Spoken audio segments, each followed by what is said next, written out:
नमस्कार, आप देख रहे हैं जन संवाद 24x7। लोनी के काफी स्थानों पर छठ पूजा का आयोजन किया गया। कहीं पर नगर पालिका ये सुविधा दे रही थी, तो कहीं पर छठ व्रतधारियों ने या संस्थाओं ने व्यवस्था कराकर छठ पूजा का आयोजन करवाया। चाहे वह कॉलोनी हो या दिल्ली सहारनपुर हाईवे 709 भी हो या यमुना के भय घाट हो, जहां ठोकर नंबर 7 और ठोकर नंबर 9 पर नगर पालिका द्वारा व्यवस्था हो। देखा गया कि सभी जगह भव्य रूप से पूजा का आयोजन किया गया। इस पूजा में नगर पालिका का विशेष योगदान रहा। अधिशासी अधिकारी लोनी खुद नगर पालिका की व्यवस्थाओं की मॉनिटरिंग कर रहे थे। हमने देखा कि ठोकर नंबर 7 पर खुद उपस्थित रहकर वहां की व्यवस्थाओं का जायजा ले रहे थे। साथ ही उपस्थित थे सफाई चीफ संजीव अवाना जी और एसआई राजकुमार जी। वहीं छठ व्रतधारियों की भीड़ भी वहां पर उपस्थित थी। जो पूजा करने छठ व्रतधारी आ रहे थे, वे अपने स्थानों का चयन कर रहे थे। ठोकर नंबर 7 और ठोकर नंबर 9 पर विशेष व्यवस्था नगर पालिका द्वारा की गई छठ व्रतधारियों की। देखा यह भी गया कि इस बार दिल्ली में भी लगभग 1400 घाट बनाए गए थे छठ व्रतधारियों के लिए, जहां पर छठ व्रतधारियों ने पूजा की। लेकिन जो व्यवस्था लोनी नगर पालिका द्वारा दी गई वह दिल्ली में नजर नहीं आई। चाहे वह ठोकर नंबर 7 के नजदीक चौहान पट्टी का घाट हो या अन्य घाट, हम दर्शकों को दिखलाते हैं। सबसे पहले दिखलाते हैं गंगा विहार, जो वार्ड नंबर 45 में पड़ता है। यहां पर छठ घाट का आंखों देखा हाल, जहां छठ व्रतधारी उगते सूरज को अर्घ दे रहे हैं। अब हम दिखाते हैं डीएलएफ अंकुर विहार बी ब्लॉक, जहां शिव मंदिर के पास छठ पूजा की जाती है। अब देखिए लोनी के दिल्ली देहरादून हाईवे 709 बी लाल मंदिर के पास जो पूजा का आयोजन किया गया, यहां पर भी अस्थायी घाट बनाया गया। अब अपने दर्शकों को दिखलाते हैं पूजा कॉलोनी के अंदर बनाया गया यह छठ घाट, जहां पर छठ व्रतधारी अपनी पूजा को पूर्ण कर रहे थे। अब देखिए बी ब्लॉक डीएलएफ अंकुर विहार, जहां पर एक पार्क में छठ व्रतधारी अपनी पूजा को पूर्ण कर रहे हैं। अब दिखाते हैं हम आपको अवध पार्क, जो वार्ड 33 में आता है, रूबी इंक्लेव पड़ता है। यहां से छठ पूजा का आंखों देखा हाल। अब देखिए डीएलएफ अंकुर विहार के ही वार्ड 33 सी ब्लॉक एकता पार्क में जो कृत्रिम छठ घाट बनाया गया, वहां पर छठ व्रतधारियों ने किस तरह पूजा की, उसकी सीधी तस्वीरें अब दिखाते हैं हम आपको। महाराणा प्रताप बी ब्लॉक, यहां पर किस तरह छोटे छोटे टबों में पानी भरकर कृत्रिम रूप से छठ पूजा की गई। महिलाओं ने और पुरुषों ने मिलकर इस पूजा का आनंद लिया और उगते सूरज को अर्घ देते हुए पूजा पूर्ण की। अब हम दिखाते हैं आपको मिलक गांव की छत पर किस तरह एक परिवार पूजा कर रहा है। उगते सूरज को अर्घ देने के लिए किस तरह एक टब में पानी भरा जाता है, जल भरा जाता है और उसमें मातृशक्ति खड़ी होकर इस पूजा को पूर्ण करती हैं। छठ महापर्व पर एक बार फिर देखा गया कि लोनी नगर पालिका की बहुत ही सुंदर व्यवस्था। इस समय हम यमुना की ठोकर नंबर 7 पर खड़े हुए हैं और यहाँ पर देखा जा रहा है चारों तरफ व्यवस्थाओं के रूप में एक सुंदर व्यवस्था लोनी नगर पालिका द्वारा दी गई है। व्यवस्था पिछली बार भी नगर पालिका द्वारा बहुत सुंदर थी और इस बार इसमें और बढ़ोतरी करते हुए इसे और विशाल, भव्य और सुंदर बनाने का प्रयास किया गया, जहाँ पर नगर पालिका को कहीं ना कहीं कामयाबी मिली हुई। हमारे साथ नगर पालिका के शासकीय अधिकारी जुड़े हुए हैं इन व्यवस्थाओं को लेकर, और लोनी में नगर पालिका कहाँ कहाँ ऐसी व्यवस्था दे रही है सारी जानकारी लेते हैं। सर, लोनी में एक बार फिर इतनी सुंदर व्यवस्था लोनी नगर पालिका द्वारा दी जा रही छठ महापर्व को लेकर, और ऐसी व्यवस्थाएं कहाँ कहाँ पर हैं, चाहेंगे हम जानकारी आपसे मिले। वहाँ छठ पर्व है, इसके लिए नगर पालिका द्वारा संपूर्ण तैयारी पूर्ण कर ली गई है। तो जहाँ तक यमुना जी के तट की बात है, यहाँ पे 2 घाट बनाए गए हैं, ठोकर नंबर 7 और ठोकर नंबर 9 पे। यहाँ पे सीसीटीवी कैमरे भी 12 से 15 लगाए गए हैं, ड्रोन कैमरे की व्यवस्था की गई है। चेंजिंग रूम लगभग 15 बनाए गए हैं, महिलाओं को जैसे कोई दिक्कत न हो। इसके साथ श्रद्धालुओं के लिए भी पर्याप्त सुविधाएँ दी, खोया पैक केंद्र बनाया जा रहा है, एक कंट्रोल रूम बनाया जाएगा, जिसके यहाँ प्रभारी नियुक्त किए गए हैं। इसके साथ ही हमारे शहर के अंदर भी लगभग 6 घाट हैं, जिस पे जो नगर पालिका द्वारा संपूर्ण व्यवस्था की गई है। और उस पे श्रद्धालुओं को कोई दिक्कत न हो, इसके लिए नगर पालिका की तरफ से पर्याप्त उसमें कर्मचारी लगाए गए हैं और पर्याप्त साफ-सफाई की व्यवस्था की गई है। जैसे स्वास्थ्य सेवाएं हों या ऐसी अन्य सेवाएं हों, ऐसी व्यवस्था भी नगर पालिका द्वारा की जा रही है। जी, डॉक्टर साहब अभी आए थे, उनका एक अलग कैंप लगेगा, इसी कंट्रोल रूम में उनका एक तरफ वो उनकी स्टाफ भी बैठता है। जैसे कोई भी हमारे श्रद्धालु कोई दिक्कत हो तो उनसे जो है इलाज सब समय उनको इलाज मिल सके, एम्बुलेंस की व्यवस्था लोग उनके द्वारा की जाती है। यमुना की तरफ ना जाएं लोग, ऐसी क्या व्यवस्था है? और अगर कोई अभी अप्राकृतिक घटना घट जाती है तो अभी एनडीआरएफ की टीम अभी वगैरह आप कोई? देख रहे होंगे, हम यमुना जी के तट पे ही खड़े हैं।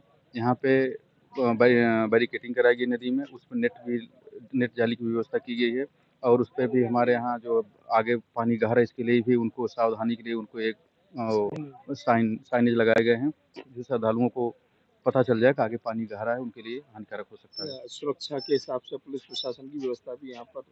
हाँ, एसीपी साहब भी आए थे, सीओ साहब भी एसएचओ साहब भी आए थे, उनके द्वारा लगातार निगरानी की जा रही है। हम व्यवस्था पूर्ण कर ली गई है और माँ छठ मैया की कृपा होगी, कोई इस तरह की हादसा नहीं होगा। तो ये कहना है शासी अधिकारी जी का कि यहाँ पर व्यवस्था पूर्ण कर दी गई है और ऐसे 6 घाटों पर व्यवस्था लोनी नगर पालिका द्वारा दी जा रही है, जहाँ स्वास्थ्य की सेवाएं हो, सुरक्षा की व्यवस्था हो या अन्य कोई व्यवस्था हो, सारी व्यवस्था पूर्ण रूप से नगर पालिका की देखरेख में की जा रही है। और छठ मैया का ये पर्व बड़ी धूमधाम के साथ शहरवासियों को मनाने के लिए या यहाँ पर आकर पर्व मनाने के लिए एक अपील भी नगर पालिका द्वारा की गई है कि यहाँ पर आएं और नगर पालिका की इस व्यवस्था में अपने पर्व को मनाएं।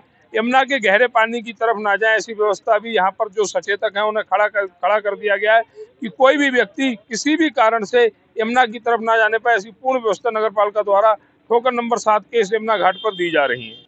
छठ के इस महापर्व पर ठोकर नंबर 7 यमुना के जिस घाट पर व्यवस्था देने का कार्य नगर पालिका के साथ साथ सभासद पति सोम जी ने किया है, वो भी एक काबिल तारीफ धन्यवाद के पात्र में देखा जा रहा है कि चारों तरफ हर व्यवस्था को लेकर अपनी मजबूती प्रदान करते हैं और हर वर्ष की भांति इस वर्ष भी छठ मैया के इस महापर्व को पूर्ण कराने की जिम्मेदारी भैया ने ले रखी। भैया, इस बार क्या व्यवस्था दी जा रही है? आप सभासद पति भी हैं नगर और इस व्यवस्था में पिछले कई वर्षों से ही व्यवस्था दे रहे हैं। ये नगर पालिका की तरफ से तमाम घाट पे जो है बैरिकेटिंग है अंदर जमुना मैया के अंदर, और उसमें ग्रीन नेट लगा हुआ है जिससे कोई पानी से अंदर ना जा सके, और टेंट की व्यवस्था, लाइट व्यवस्था, कैमरों की व्यवस्था, सारी व्यवस्था नगर पालिका के द्वारा की गई है। तो हर वर्ष की बात ही इस वर्ष भी सोम जी ने छठ मैया के व्रत को पूर्ण कराने की हाँ, सुरक्षा पूर्वक ठान रखी है। बिल्कुल छठ तो ये कहना है सोम जी का कि हर वर्ष की बात इस बार भी जो छठ मैया का ये पर्व है धूमधाम के साथ मनाया जा रहा है। हम और हमारी नगर पालिका जो व्यवस्था दे रही है वह व्यवस्था भी कहीं ना कहीं बहुत सुंदर है। टेंट की व्यवस्था हो, लाइट की व्यवस्था हो और अन्य कोई व्यवस्था हो, सुरक्षा हेतु कैमरे की व्यवस्था भी की गई है जिससे कि कोई नुकसान ना हो, कोई घटना ना घटे और जो लोग बच्चियों पर या लड़कियों पर गलत नजर डालते हैं वह भी इस तीसरी आंख की नजर में आए और इस सुरक्षा के हिसाब से भी परिवारों को एक अच्छी मजबूती मिलेगी। अभी हम पहुंचे हुए हैं यमुना घाट की ठोकर नंबर 9 पर। पिछली बार ये व्यवस्था ठोकर नंबर 8 पर थी, इस बार ठोकर नंबर 8 पर गहरे पानी की वजह से छठ व्रतधारियों को व्यवस्था ठोकर नंबर 9 पर दी गई है। यहाँ पर अभी देखा गया था कि कुछ लोगों ने यहाँ के दूसरी तरफ भी अपना एक पर्सनल टेंट वगैरह लगा लिया था जिसे प्रशासन द्वारा हटा दिया गया। हम सभी छठ व्रतधारियों से यही अपील करेंगे कि प्रशासन द्वारा दिए गए निर्देशों का पालन करें। प्रशासन आपकी सुरक्षा के लिए प्रतिबद्ध है, लेकिन उसने जो निर्देश दे रखे हैं उसने दूसरी तरफ जाने से मना किया है, प्रतिबंध लगा दिया कि उधर पानी गहरा है, आपके परिवार के साथ आपके साथ कोई घटना घटित ना हो। इसके लिए हर वह कार्य प्रशासन द्वारा किए जा रहे हैं जिससे कि फायदा आपको मिले। चिकित्सा शिविर यहाँ पर व्यवस्था के रूप में स्वास्थ्य शिविर भी लगाया गया है। सीसीटीवी कैमरों से आपकी निगरानी की जाएगी। वह संपूर्ण व्यवस्था प्रशासन द्वारा इस ठोकर नंबर 9 पर दी जा रही है जो सिर्फ छठ व्रतधारियों के लिए है। उम्मीद है कि छठ व्रतधारी प्रशासन के निर्देशों का पालन करेंगे। यहाँ पर कुछ साथी चिकित्सा शिविर को लेकर हमारे साथ जुड़े हुए, उनसे जानकारी लेंगे इस स्वास्थ्य शिविर को लेकर। आपका नाम? मेरा नाम डॉक्टर वसीम।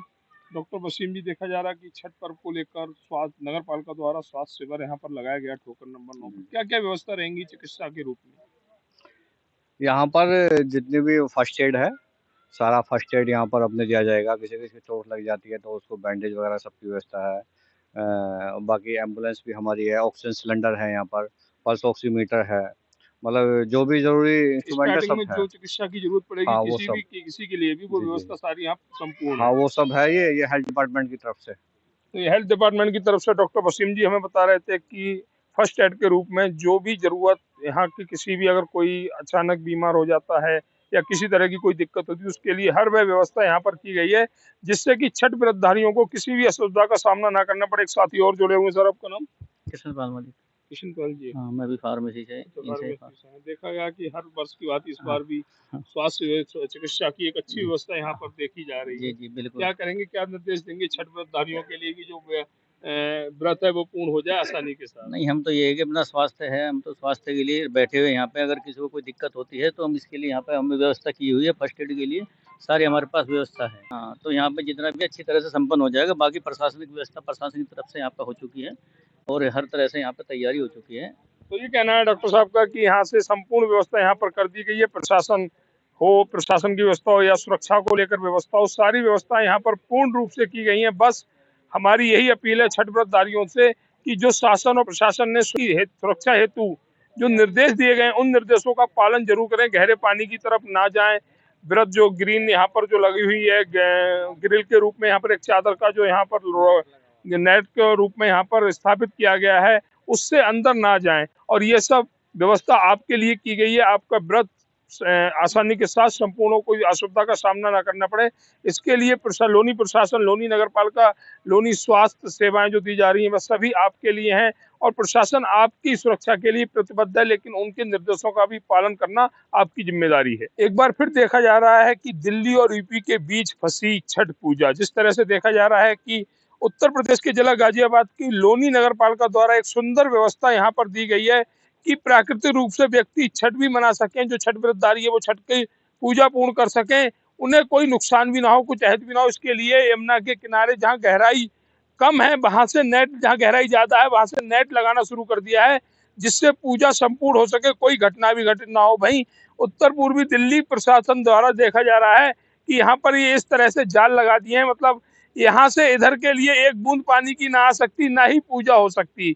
जिस तरह से इस बार दिल्ली के अंदर 1000 घाटों पर छठ पूजा हो रही है। वहीं अगर हम बात करें दिल्ली और यूपी के बॉर्डर पर, यहाँ पर छठ पूजा फंसी हुई है, जहां छठ व्रतधारी देख रहे हैं कि उन्होंने अपने स्थान तो बना लिए हैं लेकिन विचार कर रहे हैं कि पूजा कैसे करेंगे, क्योंकि पूजा के लिए जल की आवश्यकता होती है और उस जल की व्यवस्था दिल्ली सरकार देने में असमर्थ रही है। जिस तरह से पूरे उसमें देखा जा रहा है कि लगभग 1 किलोमीटर तक या 800 मीटर तक ये यहाँ पर ये ऐसे जाल लगे हुए हैं और ये जाल पूरे यमुना के किनारे लगे हुए हैं जहाँ पानी की कोई व्यवस्था नहीं है, जल की कोई व्यवस्था नहीं। भाई उत्तर प्रदेश शासन द्वारा या कहीं लोनी नगर पालिका द्वारा इस तरह का नेट लगाया गया है और ये नेट काफी दूर तक लगाया गया है जिससे कि छठ व्रतधारी आराम से प्राकृतिक रूप से जल में खड़े होकर अपनी पूजा पूर्ण कर सकें। दिल्ली सरकार, हालांकि दोनों प्रदेशों में, चाहे वो दिल्ली प्रदेश हो या उत्तर प्रदेश हो, दोनों जगह सरकार भाजपा की है, लेकिन दोनों ही स्टेटों में सरकार के रूप अलग अलग है। एक तरफ छठ व्रतधारियों को पूरी सुविधा देने की बात की जा रही है, वहीं दूसरी तरफ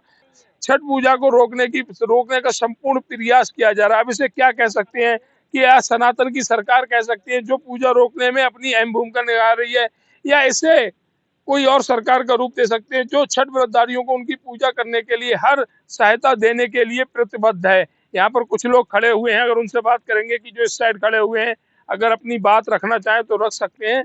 एक भाई खड़े हुए, आपका नाम क्या है? मेरा नाम जी कैलाश झा। झा साहब कहाँ रहते हैं? जी चौहान पट्टी। चौहान पट्टी दिल्ली में रहते हाँ जी। हैं। तो आज आप दिल्ली में पूजा करने आए हुए हैं, लेकिन हमें पानी वानी तो कहीं दिख ही नहीं रहा। कुछ भी नहीं है सर जी, यूपी में लाइट का भी व्यवस्था है, दिल्ली में एक लाइट का भी व्यवस्था नहीं है। हमारा घाट घेर दिया गया, हम कहाँ पूजा करेंगे? बस थोड़ा सा जगह यूपी से निकला है बॉर्डर पे, उसी में 2 चुल्लू पानी में खड़ा होकर पूजा कर लेंगे। जबकि ये पूजा प्राकृतिक रूप से, हाँ जी, इस चीज को तो सरकार को ध्यान देना चाहिए ना। जब वोट लेना होता है तो हाँ वोट चाहिए, वोट निकल गया तो बिहारी तो कुछ है ही नहीं जी। यूपी में भी बिहारी सरकार बनाता है, दिल्ली में बिहारी सरकार बनाता है, लेकिन बस माजरा फंस जाता है कि यूपी है और ये दिल्ली है। तो ये कहना है झा साहब का। एक बात और कहेंगे कि इस क्षेत्र से जो सांसद हैं वो प्रॉपर बिहार के हैं। मनोज कुमार तिवारी जी यहाँ पे, मनोज तिवारी जी यहाँ से सांसद हैं, साथ ही कपिल मिश्रा जी इस क्षेत्र से विधायक भी हैं। उन्हें अपनी जनता की, जो चौहान पट्टी से लोग आए हैं या सोनिया विहार से जो लोग आ रहे हैं, व्यवस्था देखनी चाहिए। आखिर व्यवस्था में फेल कैसे हो गई दिल्ली सरकार? बड़े जोर शोर से कि अब 11 साल बाद या 7 साल बाद दिल्ली में छठ पूजा होगी, ऐसी व्यवस्था की जा रही है, लेकिन ऐसी व्यवस्था यहाँ पर फेल नजर आ रही है। अगर हम धरातल पर देखें आकर कि यहाँ पर जो छठ पूजा का जो स्थान है, यमुना का जो घाट है, उस घाट को पूरी तरीके से बंद कर दिया गया है। अब एक कृत्रिम घाट अगर यहाँ पर बना दिया जाता, जिसमें यमुना का पानी भर दिया जाता, तो शायद पूजा, छठ व्रतधारियों को पूजा करने में आसानी होती, लेकिन ऐसी कोई भी व्यवस्था यहाँ पर नहीं देखी जा रही है। दूर दिख रहा है कि पानी पीने के टैंकर तो मंगा लिए गए हैं, लेकिन जहां पूजा होनी है वहां पर जल की कोई व्यवस्था नहीं की गई है। आखिर 7 साल बाद ये कैसी पूजा, जहां छठ व्रतधारियों को खड़े होने के लिए पानी की व्यवस्था, जल की व्यवस्था नहीं की गई।